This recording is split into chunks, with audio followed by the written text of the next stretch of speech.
আমরা জানি সমস্ত কাজ নিয়তের উপর নির্ভরশীল, কিন্তু একজন মানুষ তার পীরের পায়ে সেজদা দিয়ে বলছে আমার মনে নিয়ত আছে আল্লাহকে সেজদা দিচ্ছি, এটা জায়েজ আছে কিনা?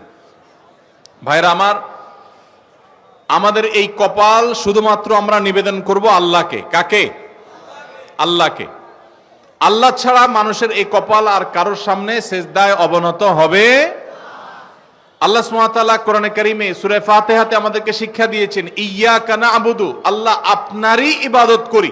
আমরা ইবাদত করি শুধু কার? ইয়্যাকার মানে হলো শুধুই আপনার ইবাদত করি, আর কারণ না।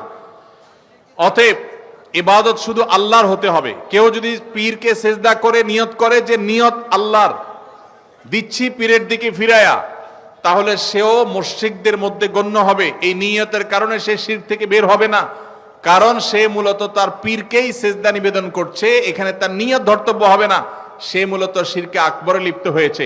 আল্লাহ ছাড়া আর কাউকে সিজদা করা যদি জায়েজ হতো, তাহলে মুহাম্মদ সাল্লাল্লাহু আলাইহি সাল্লামকে সাহাবা ইকরাম সবার আগে সিজদা করতেন। মুহাম্মদ সাল্লাল্লাহু আলাইহি সাল্লামকে সাহাবা ইকরাম কি কখনো সিজদা করেছেন? কখনো করেন নাই। আপনি বলবেন আদম আলাইহিস সালামকে ফেরেশতারা সিজদা করেছে, যে আদম আলাইহিস সালাতু ওয়াস সালামের সময়কার যে শরিয়া ছিল, সেই শরিয়াতে শুধুমাত্র এই তাহিয়ার সিজদা এটা তার জন্য খাস ছিল। এটা একটা। পরবর্তীতে আমাদের নবী সাল্লাল্লাহু আলাইহি সাল্লামের শরীয়তে এটা জায়েজ নাই। জায়েজ হলে মুহাম্মদ সাল্লাল্লাহু আলাইহি সাল্লামকে সাহাবীরা সিজদা করতেন।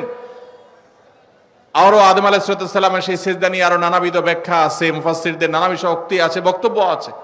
মুহাম্মদ সাল্লাল্লাহু আলাইহি সাল্লামকে যদি সাহাবা ইকরাম সিজদা করার কোনো জাল হাদিসে না পাওয়া যায়, তাহলে আপনার পীর কে সিজদা পাওয়ার জন্য?